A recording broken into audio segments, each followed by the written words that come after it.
pengecekan tentang kesiapan untuk melayani para pemudik. Jadi baik itu pemudik untuk alasan karena berkunjung ke sana saudara maupun juga wisata, baik itu nanti pada arus mudik maupun arus balik. Jadi semua disiapkan secara matang, termasuk mengantisipasi cuaca. Sebagaimana kita tahu, kita sedang menghadapi cuaca yang basah, luar biasa. Kita menghadapi siklon di 3 provinsi, dampak bencana masih dalam proses pemulihan. Tapi di saat yang sama kita juga menghadapi ramalan cuaca basah di pantai selatan juga. Nah, oleh karena itu hari ini kita melakukan pengecekan. Tadi kita sudah menyaksikan bahwa kesiapan semua KL sangat tinggi, baik dari sisi TNI, Polri, kemudian juga Basarnas, seluruh jajaran kementerian, semuanya sudah memberikan dukungan kesiapsiagaan agar para pemudik itu bisa lancar perjalanannya, aman, nyaman, dan juga kita tetap mengantisipasi segala hal yang tidak kita inginkan. Itu pun kita sudah siap. Tadi kita bisa menyaksikan seluruh infrastruktur, personil, dan aparat yang siap siaga semuanya. Jadi saya mengucapkan terima kasih kepada seluruh pihak yang telah bekerja keras mempersiapkan persiapan libur Nataru sekarang ini. Saya persilahkan Pak Kapolri dan Bapak Ibu Menteri yang lain.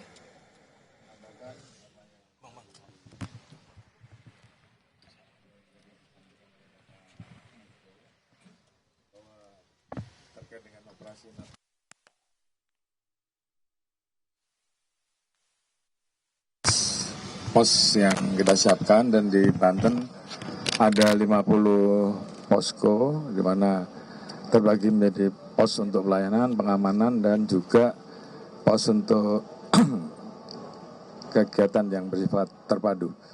Utamanya tadi dilaporkan bahwa ada 4 objek yang diamankan di wilayah Banten khususnya, yaitu masyarakat yang akan melaksanakan mudik atau balik melalui jalur penyeberangan yang ada di Merak. Kemudian juga ada kegiatan-kegiatan ibadah ke gereja, baik di malam Natal maupun nanti di Tahun Baru. Dan juga tentunya ada juga kegiatan masyarakat yang akan melaksanakan kegiatan pada akhir tahun. Apakah kegiatan kunjungan wisata, apakah kegiatan yang sifatnya doa akhir tahun, kegiatan lain yang tentunya semuanya harus diamankan. Saya tadi tentunya mengingatkan karena dari BMKG, Banten ini termasuk wilayah yang di ramalan BMKG masuk kriteria curah hujan tinggi. Sehingga tentunya kita harus mengantisipasi bencana dari pengalaman dampak dari siklon Senyar yang terjadi di Sumut, dan kemarin kita lihat di Jawa Tengah juga mulai ada banjir bandang, yang itu semua memang sudah ada di dalam perkiraan BMKG yang harus kita antisipasi. Oleh karena itu tadi kita mengecek langsung kesiapan, kita tanyakan ke masyarakat juga. Di satu sisi sampai saat ini untuk penyeberangan lancar, namun di sisi lain kita juga tidak mau underestimate, sehingga terkait dengan mitigasi apabila terjadi dampak dari curah hujan tinggi, kemudian ombak tinggi, tentunya juga harus betul-betul menjadi perhatian, mulai dari tempat masyarakat yang harus menunggu, kemudian publikasinya yang juga harus kuat, kemudian peralatan-peralatan yang dipersiapkan untuk menghadapi risiko apabila terjadi permasalahan-permasalahan akibat dampak dari curah hujan tinggi ataupun hal-hal lain yang tentunya memerlukan personil untuk melaksanakan kegiatan-kegiatan penyelamatan ataupun rescue. Jadi beberapa hal yang tentunya kita tekankan, tolong waspadai, jangan underestimate, ikut terus perkembangan BMKG sehingga kita bisa segera menginformasikan ke masyarakat. Bapak Presiden memberikan perhatian penuh terhadap kegiatan Nataru, beliau memberikan insentif untuk memberikan kemudahan dan pelayanan bagi masyarakat yang akan melaksanakan mudik Nataru, dan kita diminta untuk memberikan pelayanan yang maksimal agar pelaksanaan Nataru ini bisa berjalan dengan baik di tengah prediksi situasi cuaca yang tentunya juga kita harus betul-betul siap. Terima kasih.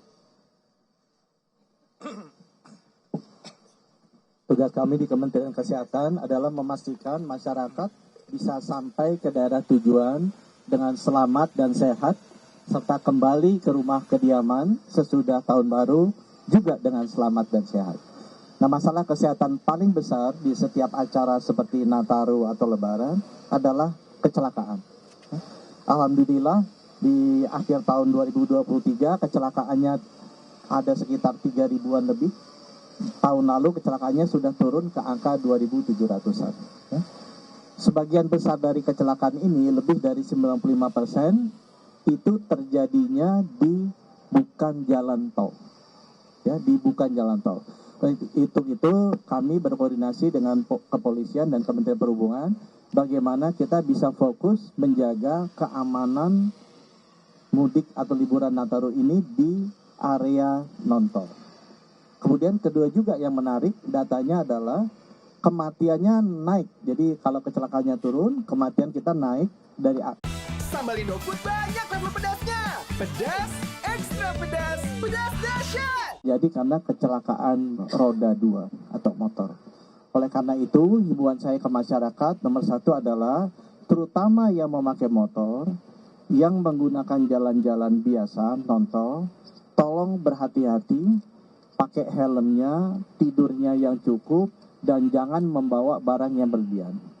Karena itu tadi, 95% kecelakaan terjadi di jalan non-tol, dan lebih dari 70% dari yang wafat itu adalah karena kendaraan roda 2. Mudah-mudahan teman-teman di media bisa menyampaikan itu untuk keluarga-keluarga yang mau liburan menggunakan kendaraan roda 2 di bukan jalan tol agar lebih berhati-hati. Terima kasih.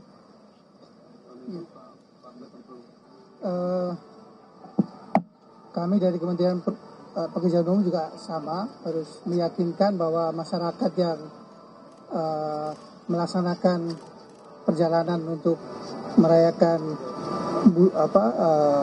hari raya Natal maupun perayaan Tahun Baru bisa dilakukan dengan sempurna, senang di perjalanan, sampai di tempat tujuannya masing-masing dengan baik dan bisa kembali ke rumah masing-masing dengan selamat juga. Saya ingatkan lagi tadi sesuai dari info dari Pak Menteri Kesehatan tentang sepeda motor. Tadi Pak Kapolri sudah sampaikan sudah ada sekian ratus posko. Kami di PU juga punya 590 posko di seluruh Indonesia. Harapannya teman-teman yang terutama yang naik kendaraan roda 2 sebelum capek segera berhenti di posko-posko terdekat, istirahat, pijet dan seterusnya, sehingga tidak hanya Anda akan membahayakan diri sendiri tapi juga bisa membahayakan pengendara jalan lainnya. Harga satu nyawa sudah sangat mahal, sehingga sebaiknya kita sebagai sama warga negara sama-sama ikut menjaga, berangkat dengan selamat, pulang kembali ke tempatnya masing-masing dengan sehat, dengan selamat, dan dengan semangat baru menyongsong tahun baru 2026. Terima kasih.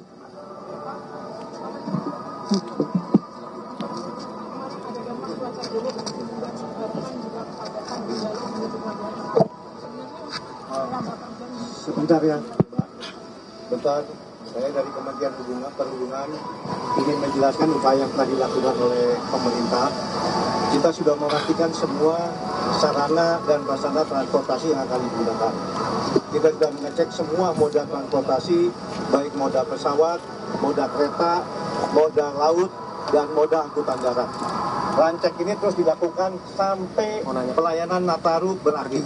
Bukan sekarang kita laksanakan terus berhenti. Harus kita laksanakan sampai masa pelayanan terhadap masyarakat yang Nataru ini akan dilaksanakan. Untuk itu kami ingin menghimbau kepada seluruh masyarakat tetap mengutamakan keselamatan dan kehati-hatian. Ikuti semua rambu dan petunjuk yang diberikan petugas dalam rangka keselamatan dan ketertiban.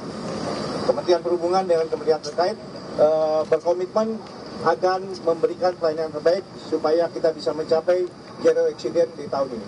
Demikian, terima kasih. Terima kasih. Pak Menteri BU, izin untuk yang kilometer 97 itu sebenarnya. Itu tadi pernyataan resmi di Dermaga Eksekutif PT ASDP Pelabuhan Merak Banten terkait dengan kesiapan jelang mudik dan tahun baru, di mana tadi Menko PMK mengingatkan terkait dengan curah hujan yang sangat tinggi sehingga para pemudik untuk mewaspadai adanya cuaca ekstrim terutama nanti jelang Natal dan juga tahun baru. Dan Kapolri juga tadi menyatakan telah menyiapkan sejumlah posko dan meminta para jajarannya untuk selalu sigap dan tidak meremehkan dengan kondisi cuaca dan mengantisipasi terjadinya lonjakan penumpang.